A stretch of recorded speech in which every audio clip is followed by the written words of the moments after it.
Hello students, अब हम direct tax का फर्स्ट चैप्टर रिवाइज करने जा रहे हैं जिसमें हम बेसिक कॉन्सेप्ट समझेंगे ऑफ डायरेक्ट टैक्स। ठीक है, तो डायरेक्ट टैक्स क्या होता है? It is a tax on the income of an individual. तो डायरेक्ट टैक्स क्या होता है? इनकम के ऊपर टैक्स होता है। ठीक है, और जो इनडायरेक्ट टैक्स होता है वो जैसे मान लो कोई चीज खरीदी, उसके साथ साथ जो उस मतलब it is a tax on goods और सर्विसेज, उसके ऊपर जो टैक्स लगता है वो होता है indirect tax.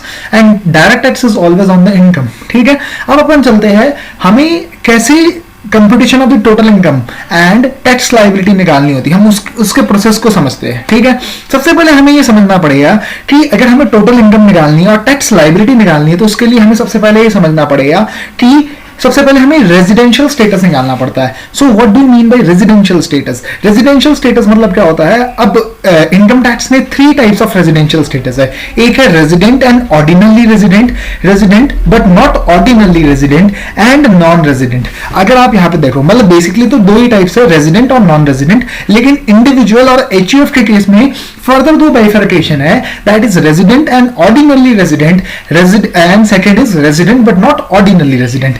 As you can see here, residential status can be divided into 2 parts. First is resident and another is non-resident. And resident can further be divided into resident and ordinarily resident, resident but not ordinarily resident. लेकिन ये वाली चीज सिर्फ individual और HUF के case में हो सकती है. This can be in only in case of individual and HUF, not in case of company, firm. वो सिर्फ resident या non-resident हो सकते हैं. ठीक है, लेकिन individual या HUF, resident में भी 2 bifurcation. कौन से? resident and ordinarily resident, resident but not ordinarily resident. अभी सिर्फ आप इतना समझो कि ये 3 चीजें होती है। क्या? Resident and ordinarily resident, resident but not ordinarily resident and non resident. इससे क्या होगा? अब ये कैसे 3 चीजें में आते हैं हम? जैसे मान लो मैं एक इंडिविजुअल हूं, मैं कैसे इन तीन में से किसमें फिट आऊंगा वो हम नेक्स्ट चैप्टर में पढ़ेंगे, जो कि रेजिडेंशियल स्टेटस का चैप्टर है। Section 6 of the income tax act defines the residential status, है ना? तो हम उसमें ये सीखेंगे कि सेक्शन 6 में कैसे रेजिडेंशियल स्टेटस डिराइव करते हैं। लेकिन अभी हमें क्या समझना है? हमें बस इतना समझना है कि बेसिकली हम 2 हिस्सों में डिवाइड करते हैं, एक रेजिडेंट एक नॉन रेजिडेंट। और जो रेजिडेंट होता है उसे भी हम फर्दर 2 हिस्सों में डिवाइड करते हैं, वो है resident and ordinarily resident, resident but not ordinarily resident. अब इसका इंप्लीकेशन क्या होता है? इसका इंप्लीकेशन होता है जब हम पढ़ते हैं section 5, section 6 of the income tax act defines the residential status and section 5 of the income tax act defines the scope of the total income. अब scope of the total income का क्या मतलब है? इसका मतलब ये होता है कि कौन सी इनकम भारत के अंदर टैक्स होगी, किस इनकम के ऊपर टैक्स लगेगा भारत के अंदर। ठीक है, scope of the total income is defined in section 5 of the income tax act. ठीक है, अब यहाँ पे आप देखो ध्यान से, है ना, scope of total income section 5। अब देखो मैंने बोला आपको 3 टाइप के बंदे होते हैं, एक आर एंड ओ आर जिसे हम बोलते हैं resident and ordinarily resident, resident but not ordinarily resident, and third one is non resident, है ना। तो अब आप समझो जब रेजिडेंट एंड ऑर्डिनरली रेजिडेंट होता है ना, तो इसकी ग्लोबल इनकम इज टैक्सेबल। मतलब जितनी विदेश या भारत में कहां पे भी इनकम कमाई हो वो पूरी इनकम टैक्सेबल है। ठीक है, पूरी इनकम टैक्सेबल है। मतलब चाहे मैंने यूके में इनकम कमाई हो, चाहे मैंने यूएस में इनकम कमाई हो, चाहे मैंने जहां मर्जी, तो आर एंड ओ आर के हाथ में सारी इनकम टैक्सेबल होती है। All income are taxable in the hands of R and O R. ठीक है, अब समझो R but N O R मतलब resident but not ordinarily resident. इसके हाथ में क्या क्या चीजें टैक्सेबल होती है? इसके हाथ में सिर्फ क्या होती है? इनकम विच इज रिसीव्ड, या तो जो पैसा रिसीव हुआ, या डीम्ड टू बी रिसीव्ड। अब डीम्ड टू बी रिसीव्ड कहां पे डिफाइंड है? Section 7 of the income tax act. ठीक है, तो मतलब 4 चीजें, अब आपको 4 चीजें मैंने रखनी है ना, रिसीव्ड या फिर डीम्ड टू बी रिसीव्ड। ठीक है, accrued oblique deemed to be accrued in India. तो इसके ऊपर 4 इनकम के ऊपर टैक्स लगता है। आर एंड ओ आर के हाथ में 4 इनकम के ऊपर टैक्स लगता है। ठीक है, कौन कौन सी? जो रिसीव हुई है भारत में, या फिर डीम्ड टू बी रिसीव हुई है भारत में, या फिर जो अक्रू हुई है मतलब वो बनी ही भारत में है। ठीक है, या फिर deemed to accrue as per section 9 of the income tax act. तो अभी आप समझो ये चीज, मतलब R but N O R के हाथ में 4 चीजें टैक्सेबल होती है, जो रिसीव्ड हुई है भारत में, या फिर डीम्ड टू बी रिसीव्ड है इन इंडिया। ठीक है, अक्रूड इन इंडिया, या फिर deemed to be accrued in India. मतलब 4 चीजें प्लस एक चीज और है, ये जो 4 चीजें है ना, ये नॉन रेजिडेंट के हाथ में भी टैक्सेबल होती है। अगर आप ध्यान से देखो, income which is received, deemed to be received, accrued और अराइजन। ठीक है, अब आप नॉन रेजिडेंट के हाथ में भी देखना, income received, deemed to be received, accrued और अराइजन। ठीक है ना, डीम्ड टू अक्रूड और अराइज इन इंडिया। ठीक है, तो अब मतलब नॉन रेजिडेंट और resident but not ordinarily resident के मतलब हिस्से में 4 चीजें सेम है। मतलब 4 चीजें एकदम सेम है, receive, deemed to be receive, accrued और डीम्ड टू बी अक्रूड, है ना। मतलब रेजिडेंट हो या चाहे नॉन रेजिडेंट हो, ये चारों चीजें तो टैक्सेबल होनी ही होनी है। लेकिन resident but not ordinarily resident के हाथ में एक चीज और स्पेशली टैक्सेबल होती है, वो क्या है? इनकम विच अक्रूज और अराइजेस आउटसाइड इंडिया, मतलब जो बाहर अक्रू और अराइज हो रही है लेकिन from a business controlled from India या फिर profession setup in India.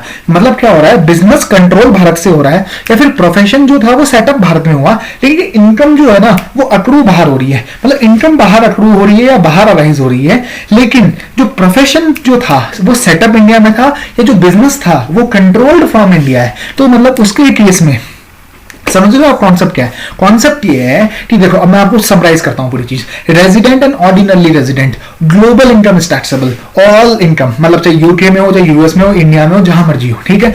Resident but not ordinarily resident and non resident, इनके हाथों में 4 इनकम टैक्सेबल होती है, ठीक है। लेकिन रेजिडेंट बट नॉट ऑर्डिनरली के हाथ में 4 तो होती ही होती है, प्लस एक और होती है, वो मैं बताता हूं। पहले हम 4 समझते हैं, ठीक है। 4 कौन सी है? जो रिसीव्ड हुई है या फिर जो डीम्ड टू बी रिसीव्ड हुई है as per section 7 of the income tax act, ठीक है। या फिर जो अक्रू हुई है या डीम्ड टू अक्रू हुई है as per section 9 of the income tax act. मतलब 4 चीजें, received, deemed to be received, accrued, deemed to be accrued, है ना, ठीक है। ये 4 चीजें हुई।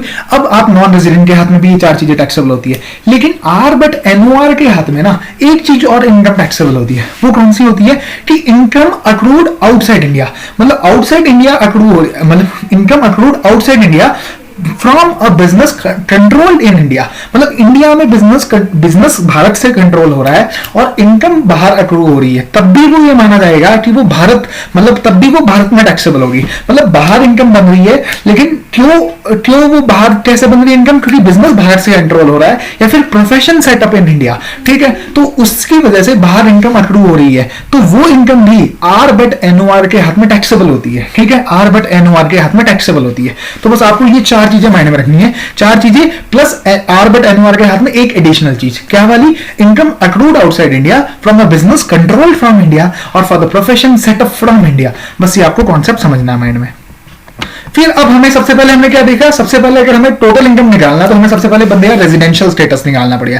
रेजिडेंशियल स्टेटस से हमें ये पता चलेगा कि ये इनकम इसमें जोड़नी, मतलब इसके ऊपर टैक्स भारत में लगेगा या नहीं लगेगा, ठीक है। तो हमें रेजिडेंशियल स्टेटस किस लिए पता लगाना होता है? क्योंकि मुझे scope of total income as per section 5 निकालना होता है। तो इसके लिए मुझे क्या चाहिए होता है? मतलब रेजिडेंशियल स्टेटस। रेजिडेंशियल स्टेटस कौन सा सेक्शन में पता चलता है? Section 6 of the income tax act, ठीक है। अब मुझे मान लो रेजिडेंशियल स्टेटस पता चल गया, ठीक है। अब मुझे इनकम कंप्यूट करनी है, तो I have to classify my income under various heads of income.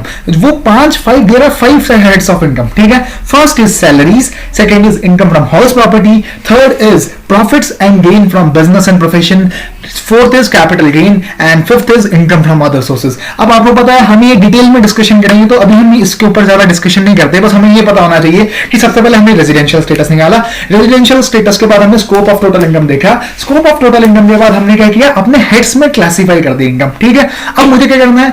Each head के अंदर कंप्यूटेशन करनी है, तो मुझे हर हेड के अंदर अपनी अपनी इनकम कंप्यूट करनी है। तो वो हमें डिफरेंट सेक्शन हमें कंप्यूटेशन का मैकेनिज्म बताएंगे, तो वो हम उसी समय सीख लेंगे, ठीक है। अब आप चलो, अब हमने कंप्यूटेशन भी कर दी। फिर इसके बाद क्या होगा? Clubbing of income of spouse and minor child. ये हमारे स्पेसिफिक चैप्टर्स है, हम इन्हें पूरा इन डेप्थ डिस्कस करेंगे। अभी तो बस हम फ्लो समझना चाह रहे हैं, ठीक है। तो क्लबिंग होगा, फिर set of and carry forward and set of losses. अभी आप ये कुछ मत समझिए, ठीक है, ये मैं आपको डिटेल में समझाऊंगा, ठीक है। अभी आप रहने दीजिए बस। अब क्या हुआ? इसके बाद क्या हुआ? आपकी जीटीआई आ जाती है। अब ध्यान से सुनना, जीटीआई क्या होता है? It's the summation of all the incomes, ठीक है। It is the summation of all the incomes after setting of the losses and, है ना, set of losses and carry forward of losses, ठीक है। तो मतलब ये क्या होता है? सारी इनकम का टोटल जो होता है ना, उसे हम क्या बोलते हैं? जीटीआई बोलते हैं, ठीक है। GTI, gross total income.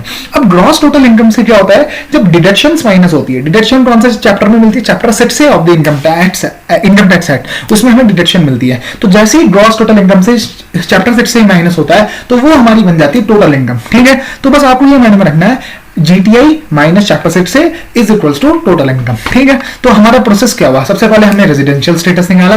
Residential status के बाद हमारा स्कोप ऑफ टोटल इनकम, फिर हमने अपनी इनकम को बाइफरकेट किया under various heads of income, है ना। फिर हमने हर एक हेड के अंदर कंप्यूटेशन करी, जैसे सैलरी इतना है, एचपी इतना है, पीजीबीपी इतना है, ठीक है। हमने कंप्यूटेशन करी, फिर हमने क्या किया? क्लबिंग ऑफ इनकम करा, फिर हमने set of and carry forward of losses करा, फिर हमने क्या किया? Computation of my GTI. GTI क्या होता है? It's the summation of all incomes, ठीक है, आफ्टर सेट ऑफ लॉसेस, ठीक है, submission of all income, but before chapter 6 से, मतलब बिफोर चैप्टर 6 से की डिडक्शन के बिफोर जो इनकम होती है उसे हम क्या बोलते हैं, जीटीआई, और उसमें से हम जब चैप्टर 6 से माइनस करते हैं then it gives the total income. ठीक है, ये हमारा कॉन्सेप्ट एकदम क्लियर हो जाता है यहाँ पे।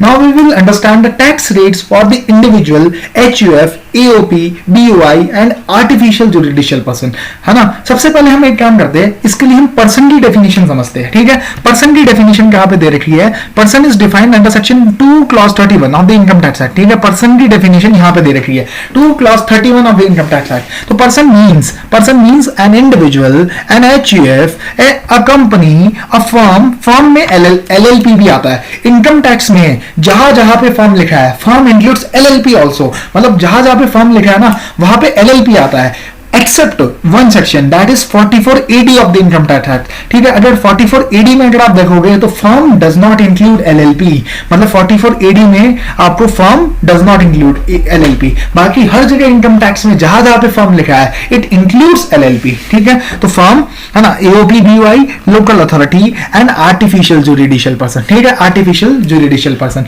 तो this is all about person. ठीक है, अब हम क्या पढ़ेंगे, इनमें से जो पहले 5% है कौन कौन से, individual, HUF, AOP, BOI and artificial judicial person, मतलब पहले 4। ठीक है, इनके बारे में हम टैक्स रेट समझते हैं। ठीक है, तो बड़ी सिंपल है टैक्स रेट, कोई दिक्कत नहीं है, मैं बताता हूं आपको, बहुत सिंपल है टैक्स रेट। ठीक है, सबसे पहले क्या है, up to 2.5 lakh nil tax rate. ठीक है, फ्रॉम 2,50,000 टू 5 लाख इट्स 5%, मतलब अब 2,50,000 टू 5 लाख मतलब कितना हुआ, 2.5 लाख के ऊपर 5%। तो 2.5 लाख के ऊपर 5% का मतलब क्या होता है, 12,500 रुपए। ठीक है, 12,500 रुपए।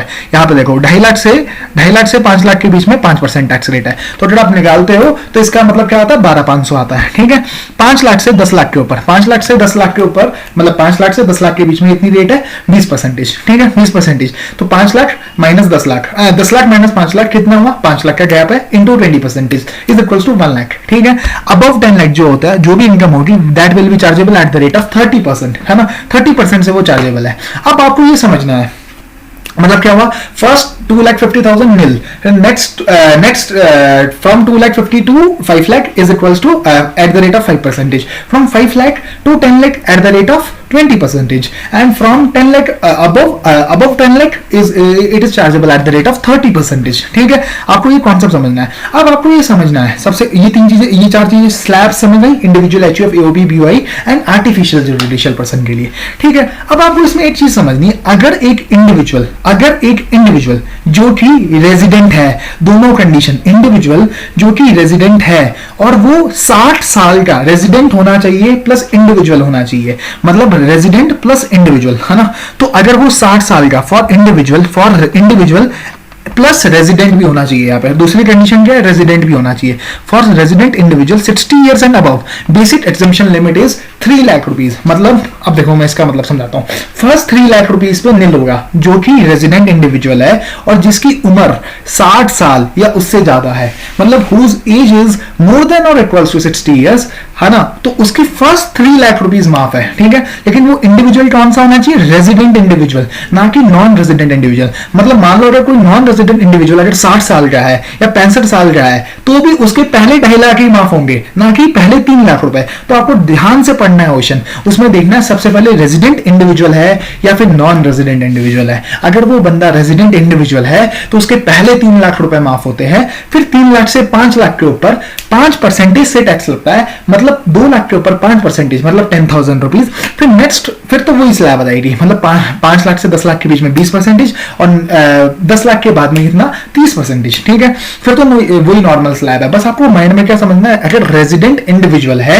और उसकी एज 60 साल या उससे ज्यादा है ना, 60 इयर्स और अबव, ठीक है, तो उसे कितना, उसके लिए बेसिक एग्जम्पशन कितनी है, 3 लाख रुपए, है ना। ऐसी सिमिलरली आप समझो जो कि इंडिविजुअल है और जो कि रेजिडेंट है, दोनों चीजें, रेजिडेंट इंडिविजुअल अगर 80 साल का है या उससे ज्यादा का है तो उसकी पहली 5 लाख रुपए माफ होगा, मतलब first 5 lakh rupees will be exempt, मतलब पहले 5 लाख रुपए पे नील टैक्स है, फिर नेक्स्ट 5 लाख के ऊपर 20%, फिर उसके 10 लाख के ऊपर जो भी टैक्स बना उसके ऊपर 30%। ठीक है, आपको ये फंडा माइंड में बैठाना है। ठीक है, तो इसका मतलब क्या हुआ, बस आपको ये समझना है कि क्वेश्चन में ये देखना, रेजिडेंट इंडिविजुअल होगा तभी ये हायर बेसिक एग्जम्पशन अप्लाई होता है, लेकिन अगर बंदा रेजिडेंट इंडिविजुअल नहीं है तो भले ही वो नॉन रेजिडेंट हो हो, चाहे मैं 80 साल का हो, तब भी मेरी जो बेसिक एग्जम्पशन अप्लाई होगी वो सिर्फ 2.5 लाख रुपए अप्लाई होगी। बस आपको ये फंडा माइंड में बैठाना है एकदम, ठीक है, ये आपके बैठ चुका होगा, ठीक है। अब अपन चलते हैं रिबेट अंडर सेक्शन 87A, ठीक है, रिबेट अंडर सेक्शन 87A, ठीक है।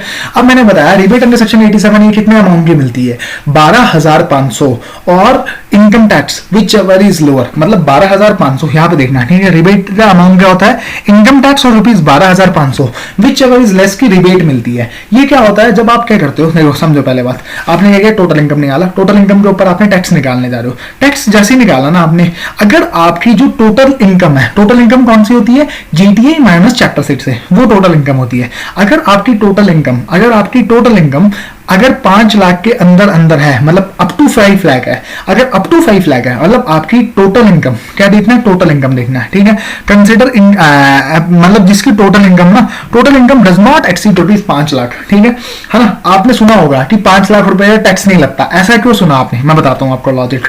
अप टू जिनकी टोटल इनकम 5 लाख है ना, अगर 5 लाख से 1 रुपया भी ऊपर हुआ ना, तो आपको रिबेट अंडर सेक्शन 87A नहीं मिल सकता। मतलब आपको रिबेट अंडर सेक्शन 87A तभी मिल सकता है जब आपकी total income is up to 5 lakh, है ना। और आप दूसरी कंडीशन क्या होनी चाहिए, आप रेजिडेंट इंडिविजुअल होने चाहिए। मतलब अगर आप नॉन रेजिडेंट हो तो आपको रिबेट अंडर सेक्शन 87A नहीं मिल सकता। मतलब आपकी 2 कंडीशन होनी चाहिए, your total income should be up to 5 lakh and you should be a resident individual, तो आपको रिबेट अंडर सेक्शन 87A मिलती है। और उस रिबेट का अमाउंट होता है 12,500 और income tax which ever is lower. अब मान लो एक एग्जांपल लेते हैं अपन, मान लो मेरी इनकम है 4,10,000 रुपए, ठीक है, या मेरी इनकम मान लो 5 लाख रुपए है, ठीक है। तो मैंने क्या बोला, और मैं 60 साल से नीचे वाला बंदा हूं, मतलब मेरे लिए बेसिक एग्जाम्पशन क्या है, 2.5 लाख रुपए। तो फर्स्ट 2.5 लाख रुपए नील, ठीक है। नेक्स्ट 2.5 लाख के ऊपर कितना लगेगा, नेक्स्ट 2.5 लाख के ऊपर कितना लगेगा, 5% के ऊपर, है ना, 5% के हिसाब से 2.5 लाख इंटू 5%, 12,500 हुआ। अब इन्होंने क्या बोला, 12,500 और tax which ever is lower की डिबेट मिल जाएगी।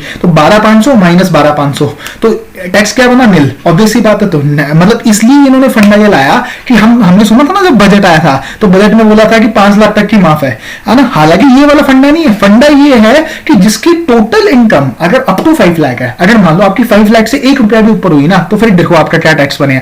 मान लो मेरी इनकम है 5,05,000 रुपए, ठीक है, मैं एग्जाम्पल लेता हूं, मेरी इनकम है 5,05,000 रुपए, मेरी है 5,05,000, ठीक है। तो अब मैंने बोला मेरे फर्स्ट 2.5 लाख माफ है, पहले 2.5 लाख तो माफ हो गए, फिर नेक्स्ट 2.5 लाख, मतलब 2.5 लाख से 5 लाख वाला, 2.5 लाख से 5 लाख वाला कितना है, 2.5 लाख से 5 लाख में मुझे 2.5 के ऊपर 5% टैक्स मिला, ठीक है, तो मतलब 12,500 रुपए, ठीक है। अब मेरी 5,000 रुपए और इनकम है, तो मतलब मैंने बोला तो 5,000 रुपए है ना, 5,000 रुपए है ना, 5,000 रुपए के ऊपर मुझे कितना टैक्स देना पड़ेगा, 20% के हिसाब से मुझे टैक्स देना पड़ेगा। तो अगर मैं इसे 10⁵, तो ये 12,500 और 1,000, मतलब मेरा टोटल टैक्स कितना होता है, अगर आप देखो तो 13,500 है। अब आप समझो कि मेरे को रिबेट नहीं मिल सकती, क्यों नहीं मिल सकती, क्योंकि मेरी टोटल इनकम 5,05,000 रुपए है। और मैंने क्या बोला, रिबेट तभी मिल सकती है when total income is up to ₹5 lakh and you are a resident individual, मतलब जब तक आप रेजिडेंट इंडिविजुअल हो तभी आपको रिबेट मिल सकती है। और दूसरा, जबकि आपकी total income is up to 5 lakh, मतलब जैसे ही मेरी 5 लाख से 1 रुपया भी ऊपर जाती है तो मैं रिबेट अंडर सेक्शन 87A के लिए इन एलिजिबल हो जाता हूं और मेरी जो इनकम है उसके ऊपर मुझे टैक्स देना पड़ेगा। जैसे इसमें आप ऐसा नहीं बोल सकते कि इसमें आप ये नहीं बोल सकते कि मेरे पहले 5 लाख रुपए माफ है। क्यों? क्योंकि इसमें फंडा क्या है कि आपको टैक्स पूरे पे निकालना है, लेकिन रिबेट अंडर सेक्शन 87 तभी मिलेगी जब अप टू 5 लाख है। Hope you have understood this concept, ठीक है। तो अब मान लो, अगर यही आपको मान लो मैं एग्जाम्पल दे देता और मैं बोलता कि 5 लाख रुपए की इनकम है, ठीक है, 5 लाख रुपए इनकम है ना, 5 लाख रुपए इनकम है, लेकिन ये बंदा जो है वो नॉन रेजिडेंट इंडिविजुअल है। क्या है? Non resident individual. तो फिर आप कैसे टैक्स निकालते? तो इसका टैक्स हो जाता कि आपके पहले 2.5 लाख तो माफ हुए, ठीक है, फिर नेक्स्ट 2.5 लाख के ऊपर इसके 5% के हिसाब से जो टैक्स बना वो 12,500 रुपए बना। अब आप समझो कि नॉन रेजिडेंट इंडिविजुअल को रिबेट अंडर सेक्शन 87A नहीं मिल सकता, ठीक है, रिबेट अंडर सेक्शन 87A नहीं मिल सकता, तो इसे कोई भी रिबेट नहीं मिलेगा। तो इसका फाइनल टैक्स आता है 12,500 रुपए, है ना। बस आपको ये समझना है। फिर आप समझो कि rebate under section 87A is not available in respect of tax payable on LTCG under section 112A। 112A क्या है? LTCG on sale of shares, securities, इनके ऊपर जिसके ऊपर STT पेड होता है उसके ऊपर 112A लगता है। लेकिन अभी आप इतना डिटेल में मत समझो, मैं जब कैपिटल गेन वाला चैप्टर समझाऊंगा तो मैं आपको बताऊंगा 112A क्या है। बस आपको ये समझना है, इस 112A की इनकम के against rebate under section 87A नहीं मिलता, रिबेट अंडर सेक्शन 87A नहीं मिलता। बस आपको आपको ये फंडा माइंड में रखना है, ठीक है। अब अपन चलते हैं सरचार्ज। सरचार्ज बड़ा सिंपल है। सरचार्ज क्या होगा, अप टू 50 लाख सरचार्ज क्या होता है, it is a tax on tax, मतलब टैक्स के ऊपर टैक्स लगता है, वो क्या होता है, सरचार्ज होता है, ठीक है। तो अब आपको समझना है कि जैसे ही आपने इनकम टैक्स निकाला ना, उसके ऊपर जो टैक्स लगना है वो क्या होता है, सरचार्ज होता है, ठीक है। अब आप समझो कि अगर आपकी total income means GTI minus chapter 6 है, अगर आपकी total income is up to 50 lakh है तो there will be no surcharge, there will be no tax on tax, ठीक है। लेकिन अगर 50 लाख से अबव है, अप टू 1 करोड़ है ना, अप टू 1 करोड़ है, अगर 50 लाख से अबव है और अप टू 1 करोड़ है तो surcharge will be at the rate of 10%। From 1 crore to 2 crore surcharge will be at the rate of 15%। From 2 crore to 5 crore surcharge will be at the rate of 25%। And above 5 crore will be surcharge will be at the rate of 37%, ठीक है। अब आपको ये समझना है, इसी के साथ एक कॉन्सेप्ट आता है मार्जिनल रिलीफ का, ठीक है। अब आपको ये समझना है कि 50 लाख तक का कोई भी टोटल इनकम हो तो हमारा कोई भी सरचार्ज नहीं लगता, मतलब there will be no surcharge, ठीक है। जैसे ही 50 लाख से 1 करोड़ के बीच में कितना परसेंट, 10%, 1 करोड़ से 2 करोड़ के बीच में 15%, 2 करोड़ से 5 करोड़ के बीच में 25%, 5 करोड़ से अबव के बीच में 37%, सॉरी है ना, 37%, ठीक है। तो 10, 15, 25, 37 है ना, ये आपकी सरचार्ज की रेट है ना। अब आपको ये समझना है, अब जैसे हम एक इलस्ट्रेशन लेते हैं ना, अब जैसे ये 51 लाख है मान लो, अब मैं आपको मार्जिनल रिलीफ का कॉन्सेप्ट समझाने जा रहा हूं। मार्जिनल रिलीफ का कॉन्सेप्ट क्या बोलता है, अब मान लो मेरी 51 लाख इनकम है, ठीक है, मेरी इनकम कितनी है, 51 लाख है ना, मेरी इनकम 51 लाख है। अगर आप नॉर्मल टैक्स निकालो मेरी इनकम के ऊपर, तो मैंने बोला फर्स्ट 2.5 लाख तो हुए मेरे माफ, ठीक है। फर्स्ट 2.5 लाख के ऊपर कितना टैक्स लगा, फर्स्ट 2.5 लाख के ऊपर मेरा 0% के हिसाब से टैक्स लगा, है ना। फिर नेक्स्ट 2,50,000 टू 5 लाख, मतलब नेक्स्ट है ना 5 लाख, मतलब ये नेक्स्ट 2.5 लाख के ऊपर कितना टैक्स लगा मेरे ऊपर टैक्स लगा, अगर आप समझ पा रहे हो तो मेरे ऊपर कितना परसेंटेज, 5% के हिसाब से टैक्स लगा। अब आप समझो 5 से, अगर मुझे 5 से 10 के बीच में टैक्स निकालना है, हाँ 5 से 10 के बीच में, तो ये मेरा 5 से 10 के बीच में अगर मुझे टैक्स निकालना है तो 5 से 10 है ना, तो 5 से 10 के बीच में अगर मुझे टैक्स निकालना है तो 5 लाख के ऊपर 20% के हिसाब से, ठीक है। अब मैंने बोला कि 51 लाख मेरी इनकम है, कितनी, 51 lakh is my total income, ठीक है, 51 लाख है ना मेरी इनकम। तो अब आप समझो कि 10 लाख तक का मेरा टैक्स निकल गया, तो 51 है ना, 51 से है ना 51 माइनस 10, 51 माइनस 10 मतलब मुझे 41, ये जो 41 लाख है इसके ऊपर कितने परसेंट से टैक्स लगेगा, 30% से। तो मतलब क्या होता है इसमें फंडा ये, फर्स्ट 2.5 लाख माफ, नेक्स्ट 2.5 लाख 5%, फिर नेक्स्ट 5 लाख कितने परसेंटेज, 20%, फिर उसके ऊपर जितना भी है वो 30% पे टैक्स होता है, ठीक है। तो अब आप समझो, तो मेरी टोटल इनकम कितनी, टोटल टैक्स कितना आ गया, 13.425, मतलब मेरा जो टैक्स आ गया वो आ गया 13.425। लेकिन अब मैंने क्या बोला, अप टू 50 लाख तो नो सरचार्ज होता है, लेकिन जैसे ही 50 लाख से ऊपर जाता है तो surcharge will be levied at the rate of 10%, है ना। तो ये मैंने बोला 10%, ये किसके ऊपर निकलता है, टैक्स के ऊपर, ठीक है। तो ये 1.34 है ना, तो ये मेरा सरचार्ज कितना आ गया, ये मेरा सरचार्ज आ गया 14, मतलब including surcharge my tax is 14.7675।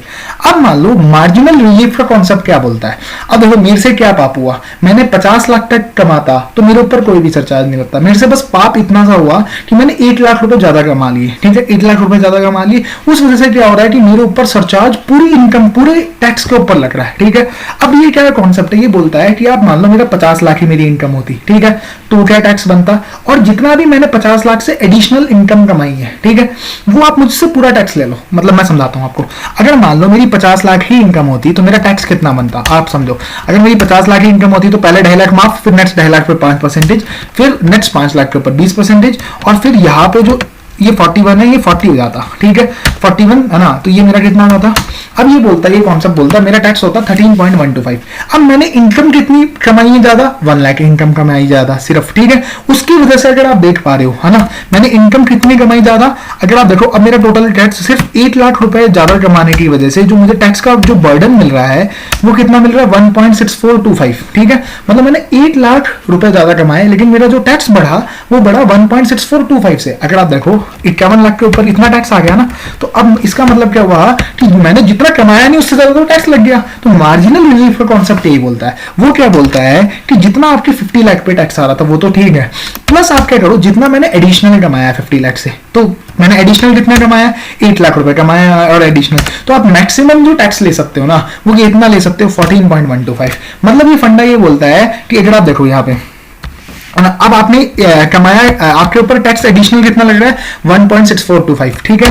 अब आपने कमाया कितना एडिशनल है, 1 ही एडिशनल कमाया, तो मतलब इतना जो टैक्स है ये तो आपकी इनकम ही नहीं थी इतनी, मतलब इतना इनकम 50 लाख के बाद ही नहीं कमाया तब भी आपका टैक्स बन रहा है इतना, ठीक है।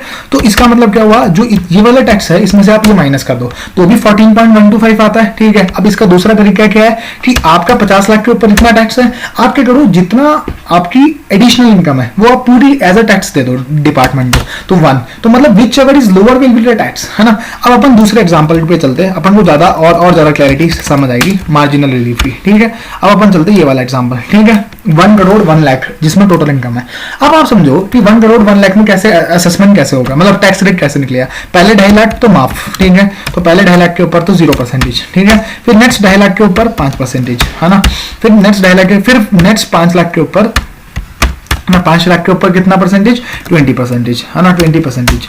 फिर आप देखो 1 करोड़ 1 लाख है मेरी इनकम, तो अब 1 करोड़ 101 लाख है मतलब, ठीक है। और आप इसमें से माइनस कर दो 10 के ऊपर ऑलरेडी टैक्स लग चुका है, तो मतलब 91, है ना, तो 91 के ऊपर आपको इतना देना टैक्स 30% के हिसाब से, 30% के हिसाब से आपको टैक्स देना है। तो इतना आपका, है ना, इतना आपका टैक्स बना, ठीक है। अब मैंने बोला surcharge is always a tax on tax, ठीक है। अब सरचार्ज कितना लगेगा, अब मैंने बोला 1 करोड़ से जैसे ही इनकम ऊपर जाती है तो सरचार्ज कितना लेवी होता है, surcharge will be levied at the rate of 15%, है ना। तो इसके ऊपर मैंने बोला 15% से मेरा सरचार्ज लेवी कर दो, तो ये मेरा आता है सरचार्ज इतना आया।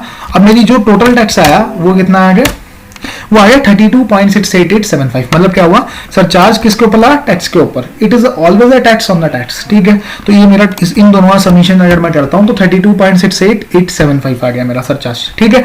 अब आप समझो क्या कॉन्सेप्ट है, कॉन्सेप्ट ये है कि मान लो 0 था, अब अगर मेरी मान लो 1 करोड़ ही इनकम होती, मेरी अगर इनकम सिर्फ 1 करोड़ होती तो क्या होता, तो मेरा टैक्स क्या होता।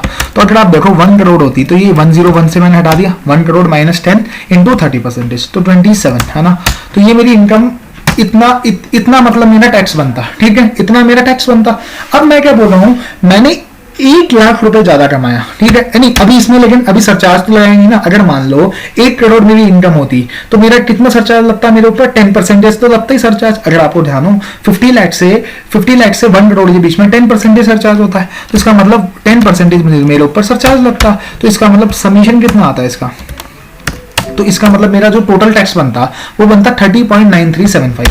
अब लेकिन आप समझो कि मतलब मैंने 1 लाख रुपए ज्यादा कमाया, 1 लाख रुपए ज्यादा कमाया, उस वजह से क्या हो रहा है कि जो मेरा जो टैक्स है वो कितने से बढ़ा, 1.75125, मतलब 1 लाख की एडिशनल इनकम की वजह से जो मेरा टैक्स बढ़ रहा है वो बढ़ रहा है 1.75125 से। तो इसका मतलब क्या हुआ, जो मुझे रिलीफ मिलेगी वो मिलेगी 0.75125 की। तो अगर मैं 32.68875 से 0.75125 माइनस कर दूं तो आता 31.9375।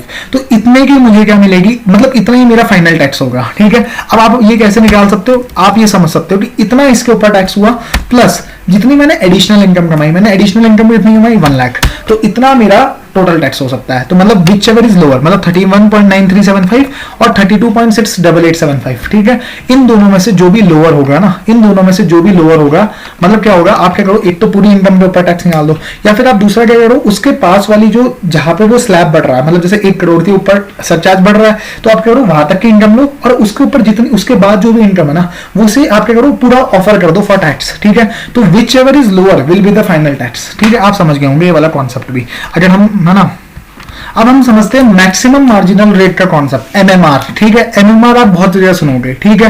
तो अब एमएमआर का मतलब क्या होता है, MMR means the highest rate of tax which can be levied on an individual. तो अगर आप देखो इसकी कैलकुलेशन कैसे होती है, ठीक है, अब मैं आपको समझाता हूं इसकी कैलकुलेशन कैसे होती है, ठीक है। इसकी कैलकुलेशन बहुत ही सिंपल है। अब आप समझो इंडिविजुअल की सबसे हाईएस्ट टैक्स रेट क्या है, 30%, ठीक है, 30% हाईएस्ट टैक्स रेट है। अब इंडिविजुअल के ऊपर सरचार्ज लेवी हो सकता है, कितना लेवी हो सकता है, 37% लेवी हो सकता है ऑफ टैक्स। तो मैंने बोला इस 30% का मैक्सिमम सरचार्ज कितना लेवी हो सकता है, 37%, ठीक है, 37%। तो अगर मैं इन दोनों का टोटल करूं तो मेरे पास आ जाता है कुछ 41%, ठीक है। अब इसके ऊपर अगर आपको पता होगा 4% हेल्थ एंड एजुकेशन सेस लगता है, तो 1.04। तो अगर अब आपकी जो रेट आती है ना, इसे हम क्या बोलते हैं, एमएमआर, है ना, 42.744, ठीक है। मतलब ये क्या होता है, MMR means the highest rate of tax which can be levied on an individual. तो 42.744 इज द एमएमआर, आपको ये पता होना चाहिए। मतलब ये कैसे निकलता है, ये इंडिविजुअल के ऊपर मतलब जो मैक्सिमम टैक्स रेट जो अप्लाई हो सकती है वो होता है एमएमआर, ठीक है। अब अपन चलते हैं फर्म, एलएलपी, लोकल अथॉरिटी और कोऑपरेटिव सोसाइटी की अपन टैक्स रेट समझते हैं, ठीक है।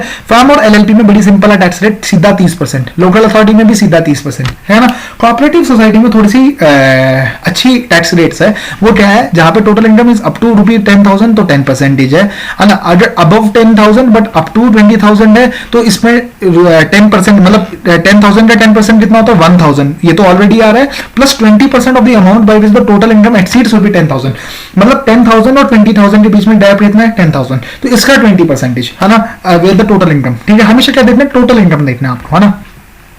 तो टोटल इनकम एक्सीड्स ₹20,000, तो अब देखो 1,000 रुपए तो ये वाले, ठीक है, 20% ऑन 10,000, है ना। ये 10,000 और 20,000 का जो गैप होता है वो कितना होता है 10,000 होता है, तो 10,000 इंटू 20%, 2,000 प्लस 1,000, 3,000 आ गया यहाँ पे, अगर आप ये देख पा रहे हो ये वाला जो फिगर है 3,000, है ना, plus 30% of the amount which exceeds the ₹20,000, मतलब देख सिंपल है, first 10,000 10%, next 10,000 is equals to 20%, and above that will be chargeable at the rate of 30%। बस मैं इतना सिंपल मैंने आपको समझा दिया, ठीक है।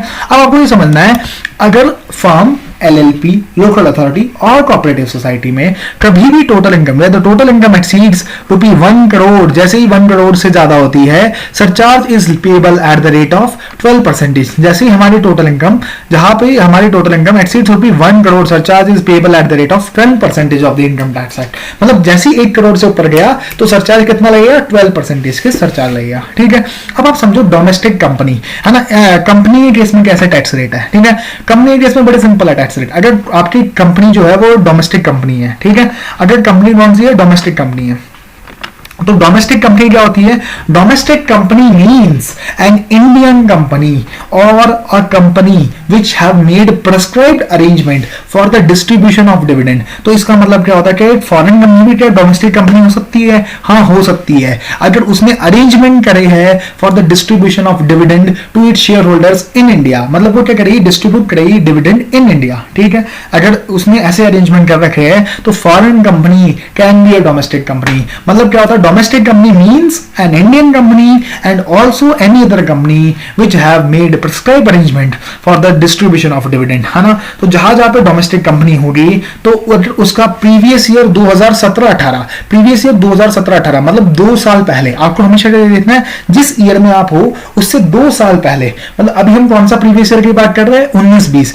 19-20 से पहले कौन सा है 18-19 और 17-18, मतलब 2 साल पहले जो प्रीवियस ईयर था, मतलब दूसरा जो प्रीवियस ईयर था उसमें अगर आपका turnover is up to ₹400 crore, है ना, तो इज अप टू ₹400 करोड़, तो आपके ऊपर जो टैक्स रेट होगा वो 25% होगा। अगर आप ये वाली कंडीशन नहीं मीट आउट करते, मतलब आपका turnover is greater than 400 crore in the PY 17-18, then your tax rate will be at the rate of 30%, है ना। आपके ऊपर टैक्स रेट कितना है 30%, है ना। अब देखो सरचार्ज कैसा है कंपनी के केस में, फर्म के केस में क्या था 1 करोड़ से ऊपर जाती सीधा 12% था, ठीक है, सीधा 12% था firm, LLP, cooperative society and, है ना, और जो भी लोकल अथॉरिटी था।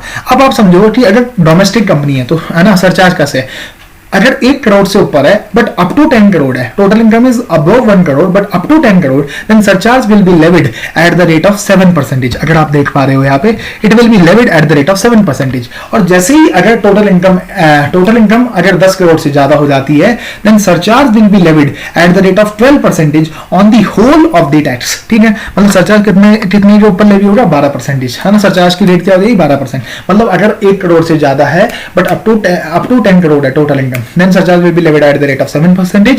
अगर 10 करोड़ से भी ज्यादा हो जाती है इनकम, है ना, total income, then surcharge will be levied at the rate of 12%, ठीक है। अब ऐसे ही आप फॉरेन कंपनी जो टैक्स रेट है वो तो है 40%, ठीक है। फॉरेन कंपनी में जो टैक्स रेट है वो 40% है, लेकिन फॉरेन कंपनी में सरचार्ज का क्या है, सरचार्ज बस आप ये समझो जहां पे डोमेस्टिक कंपनी में 7 था तो वहां पे आ जाता है 2, ठीक है, वहां पे क्या आ जाता है 2 आ जाता है। जहां पे डोमेस्टिक कंपनी में 7 था वहां पे आ जाता है 2, और जहां पे डोमेस्टिक कंपनी में 12 था वहां पे आ जाता है 5, है ना। बस आपको ये फंडा समझना है। मतलब क्या हुआ, फॉरेन कंपनी में अगर अबव 1 लाख है बट अप टू 10 करोड़ है then surcharge will be levied at the rate of 2%, and above 10 crore है तो then surcharge will be levied at the rate of 5%, ठीक है। अब आपको यहाँ पे स्टडी मैट ने बहुत अच्छे से समराइज किया सारी सरचार्ज, ठीक है। बस आप इस डायग्राम को एक बार गो थ्रू करना, चलो मैं ही गो थ्रू कर लेता हूँ, ठीक है। Individual HUF AOP BOI AJP, ठीक है, यहाँ पे up to 50 lakh no surcharge, above 50 lakh up to 1 crore 10% surcharge, and above 1 crore but up to 2 crore 15% surcharge, and above 2 crore but up to 5 crore then 25% surcharge. If total income is greater than 5 crore then it is 37% surcharge. ठीक है. Cooperative society, firm, local authority, इन सारे case में क्या होगा? Total income is up to ₹1 crore then nil surcharge, total income is greater than 1 crore is 12% surcharge, और domestic company के case में क्या है? It is up to 1 crore then nil surcharge, greater than 1 crore but up to 10 crore is 7%, it is greater than 10 crore it is 12%. ठीक है. And foreign company के case में क्या? Up to 1 crore nil surcharge, और greater than 1 crore up to 10 crore it is 2%, and greater than 10 crore it's 5%. ठीक है. तो बस आपको ये समझना है, ये फंडा पूरा क्लियर हो जाना चाहिए. अब आपको मेरे को एक चीज शुरू में बतानी चाहिए थी, लेकिन वो मैं आप बता रहा हूं. Entry 82 of the union list, entry 82 of the union list that is listed list 1 in the 7th schedule to the article 246 of the constitution. मतलब एंट्री नंबर 82 पावर देता है to make laws for taxes on the income other than agricultural income. मतलब क्या होता है?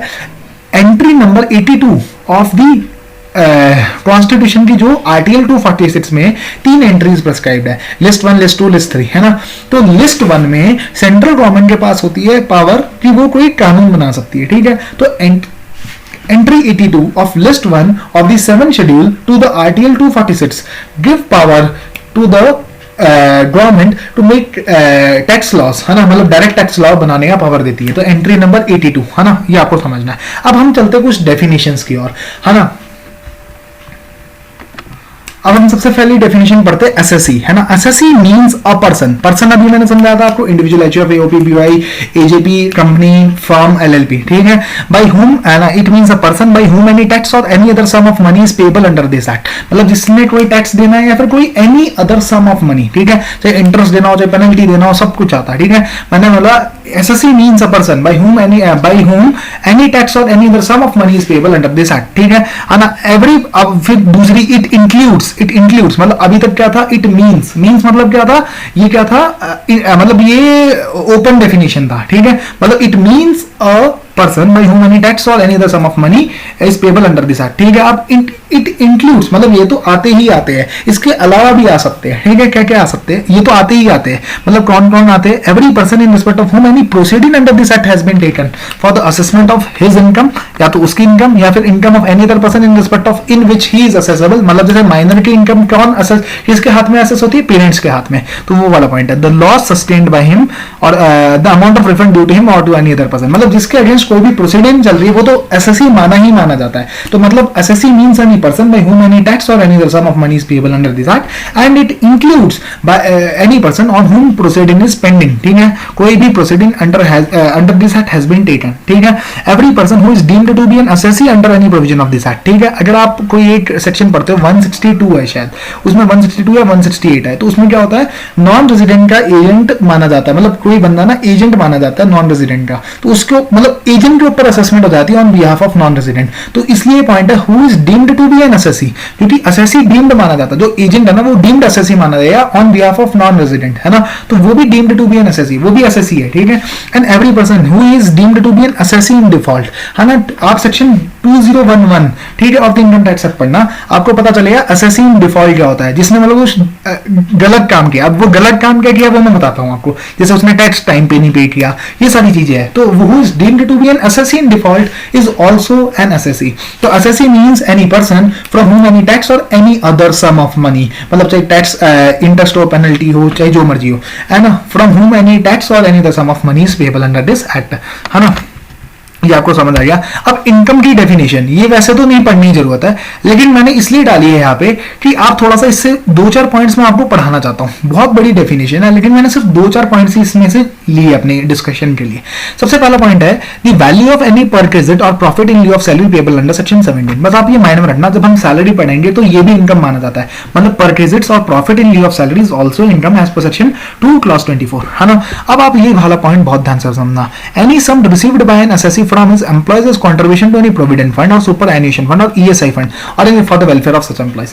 अब आप समझो कि जब भी मुझे मेरा एम्प्लॉय मुझे कोई कंट्रीब्यूशन देता है कि भाई ये मुझे कंट्रीब्यूशन कहाँ करना है, ईएसआई फंड में करना है या ईपीएफ में करना है या कहीं और फंड, मतलब मैं यहाँ से पैसा लेता हूँ और यहाँ पे पैसा दे देता हूँ, तो इसमें क्या होगा कि मेरी बुक्स में एंट्री क्या होती है, जैसे मान लो मैंने यहाँ से पैसा लिया और मुझे वहां पे देना है, तो मेरी एंट्री क्या होगी, बैंक अकाउंट डेबिट टू, अब जिस बंदे को देना मान लो वो प्रोविडेंट फंड है, तो मैंने बोला प्रोविडेंट फंड लायबिलिटी, ठीक है। लेकिन इनकम टैक्स क्या बोलता है, इनकम टैक्स बोलता है कि वो तेरी इनकम माना जाएगा, मतलब जो तू एम्प्लॉय से रिसीव कर रहा है और जो तुझे आगे देना है वो तेरी इनकम माना जाएगा। अब आप बोलो ये तो बहुत गलत होगा, ये थोड़ी इनकम थोड़ी ना है मेरी, ये तो मैंने पैसा लिया और आगे देना है। लेकिन अब इसका लिंक आता है section 36 subsection 1 clause 5A of the income tax act. वो क्या बोलता है कि पहले ये आपकी इनकम बनेगी और अगर आपने due date of relevant fund, due date of relevant fund मतलब क्या होता है, due date of relevant fund मान लो ईपीएफ की डेट होती है 15 तारीख, ठीक है।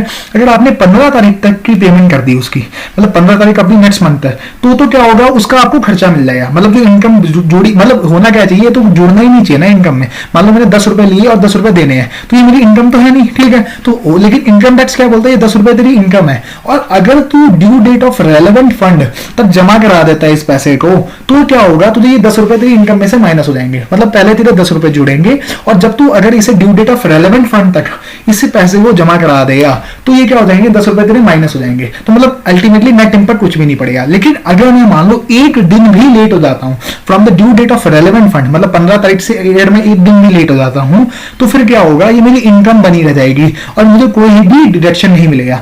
जब हम 36(1)(5) पढ़ेंगे ना, तो मैं आपको वापस इस पॉइंट के ऊपर बताऊंगा, लेकिन आप माइंड में रखना कि 224 में क्या होता है, जो मैं एम्प्लॉय से कोई भी पैसा रिसीव करता हूं for any fund is deemed income, मतलब उसे डीम्ड इनकम माना जाता है, ठीक है। अब आप यहाँ पे आओ, है ना, any sum for keyman insurance policy, वो भी इनकम है। अब जब हम सेक्शन 28 पढ़ेंगे तो कीमैन इंश्योरेंस क्या होता है, जैसे मान लो मैं बहुत अच्छा एम्प्लॉय हूँ, तो उन्होंने मेरी फर्म क्या कर रही है कि मेरे लिए उन्होंने पॉलिसी ले ली, तो जो भी उन्हें उस पॉलिसी के अगेंस्ट कभी भी रुपए मिलेंगे तो वो क्या होगा, it is chargeable to tax, ठीक है, तो वो इनकम माना जाता है, ठीक है। बस आपको ये समझना है। 28(5)(a) क्या होता है, 28(5)(a) ये होता है कि मान लो मैं एक बिजनेस कर रहा था, अब मैंने बोला किसी बंदे के साथ एग्रीमेंट किया कि अब मैं ये वाला बिजनेस नहीं करूंगा, तो अब उसने मुझे पैसे दिए इसके लिए, तो ये भी मेरी इनकम माना जाता है, it is deemed as income. तो 28(5)(a) ये वाला पॉइंट है, ठीक है। बस आपको ये समझना है, बाकी सब अपन ये जितने भी पॉइंट्स है ना, ये सारे हम पीजीबीपी वाले चैप्टर में पढ़ लेंगे, ठीक है। बस इसमें आप ये वाला पॉइंट ध्यान रखना, assistance in the form of a subsidy और ग्रांट और कैश इंसेंटिव और duty drawback by the government, मतलब कोई भी गवर्नमेंट अगर हमें सब्सिडी देता है that is deemed as income, उसे हम इनकम मानते हैं। लेकिन कोई भी सब्सिडी अगर एसेट के अगेंस्ट मिली है तो हम उसे इनकम नहीं मानते, बल्कि हम एसेट की कॉस्ट के कम करते हैं। बस आपको क्या फंडा समझना है कि कोई भी सब्सिडी मुझे मिलती है तो वो मेरी इनकम होती है, अगर वो मुझे सेंट्रल गवर्नमेंट, स्टेट गवर्नमेंट या अथॉरिटी या कोई भी बॉडी या एजेंसी से मिली है तो वो मेरी डीम्ड टू भी इनकम होती है। लेकिन वो इनकम तब नहीं होती जब वो किसी एसेट के अगेंस्ट मिलती है, उस केस में वो क्या होगा, उस एसेट की कॉस्ट में से कम होगा। तो यही चीज यहाँ पे लिखी है, हाउएवर सब्सिडी और grant on account for recognition of reimbursement which has been taken into account in the actual cost of the depreciable asset in according with explanation 10 to section 43 shall not be included in the definition of income, मतलब उसे हम definition of income में नहीं माना जाएगा, ठीक है।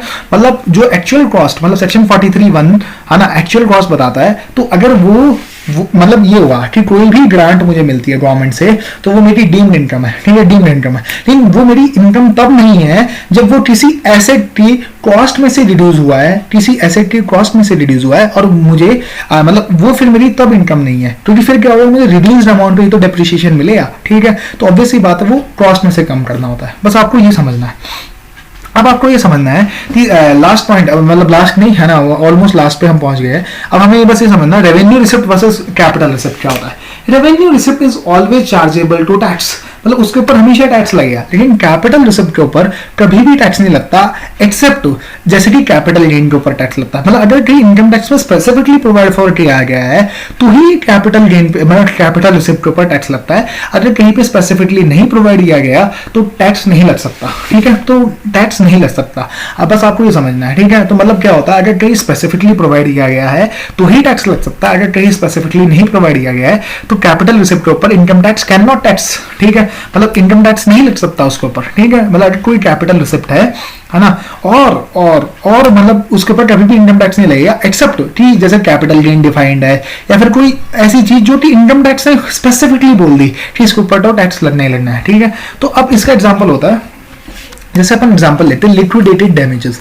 अब मान लो लिक्विडेटेड डैमेजेस क्या होता है, मान लो मैंने किसी बंदे के साथ कॉन्ट्रैक्ट किया था कि आप ये मुझे मशीन देना 10 दिन बाद, है ना। अब उस बंदे ने क्या किया, मुझे 10 दिन के बाद ये मशीन ही नहीं दी, तो ये मशीन क्या है, कैपिटल एसेट। अब उसने मशीन नहीं दी तो अब मैंने बोला अब मैं तेरे ऊपर पेनल्टी चार्ज करूंगा क्योंकि तुमने टाइम पर मशीन नहीं दी। तो अब ये जो पैसा मुझे मिला, ठीक है, as a form of penalty in respect to capital asset, है ना। मतलब अगर कोई पेनल्टी लेवी होती है, लिक्विडेटेड डैमेजेस क्या होता है ना, मैंने बोला लिक्विडेटेड डैमेज क्या होता है, मतलब ये मान लो in liquidated damage in relation to capital asset, है ना। अगर मान लो किसी बंदे ने मुझे कैपिटल एसेट सप्लाई नहीं किया या फिर उस टाइप का सप्लाई नहीं किया और उसकी वजह से मैं उससे कुछ पैसा लेता हूं, तो वो deemed to be a capital receipt है। और इनकम टैक्स में कोई भी चार्जिंग सेक्शन नहीं है जो इस इनकम को चार्ज करे, मतलब इस इनकम के ऊपर टैक्स नहीं लग सकता।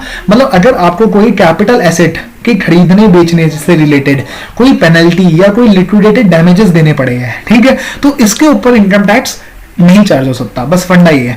अब यहाँ पे ध्यान से पढ़ना, receipt of liquidated damages directly and intimately linked with the procurement of a capital asset, मतलब कैपिटल एसेट के प्रोक्योरमेंट से रिलेटेड ना, which lead to delay in coming into existence of the profit made in is a capital receipt. और capital receipt तभी charge हो सकती है income tax में जब उसके लिए स्पेसिफिक कोई प्रोविजन हो, ठीक है।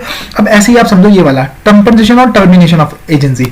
मान लो मैं डोमिनोज की पिज्जा की मैंने एजेंसी ले रखी है, मैंने डोमिनोज पिज्जा की एजेंसी ले रखी है। अब क्या होता है, मैंने एजेंसी जब मैं टर्मिनेट करता हूं तो जब मैं क्या करता हूं, उसे पैसा देता हूं डोमिनोज को, ठीक है, या डोमिनोज मुझे देता है, जैसा भी केस हो, ठीक है। तो अब हुआ क्या, ये तो एक तरीके से देखे तो कैपिटल रिसिप्ट है क्योंकि ये रेवेन्यू रिसिप्ट तो है नहीं, क्योंकि ये मेरा नॉर्मल कोर्स ऑफ बिजनेस तो है नहीं, तो ये क्या हुआ, कैपिटल रिसिप्ट है। लेकिन इनकम टैक्स ने स्पेसिफिकली इस पॉइंट के लिए चार्जिंग बना रखा है, charging section 28 of the income tax act, मतलब पीजीबीपी या चार्जिंग सेक्शन होता है सेक्शन 28। उन्होंने बोला कि ये इनकम तब भी टैक्सेबल होगी, भले ही ये कैपिटल रिसिप्ट है लेकिन तब भी इसके ऊपर टैक्स लगेगा। मतलब यहाँ पे आप पढ़ो, where an SSC receive compensation on termination of the agency business being the only source of income, the receipt is of capital nature but taxable under section 28 sub section 2 clause C, हाँ ना। मतलब ये तब भी इसके ऊपर tax लगता है। मतलब क्या होता है, मैंने आपको सिंपल सा फंडा ये बताया कि अगर कोई भी कैपिटल रिसिप्ट है वो तभी टैक्सेबल हो सकती है जब उसके लिए स्पेसिफिक कोई चार्जिंग सेक्शन हो, ठीक है। तो इसके लिए इन्होंने चार्जिंग सेक्शन बना दिया, ठीक है। बस आपको ये फंडा समझना है।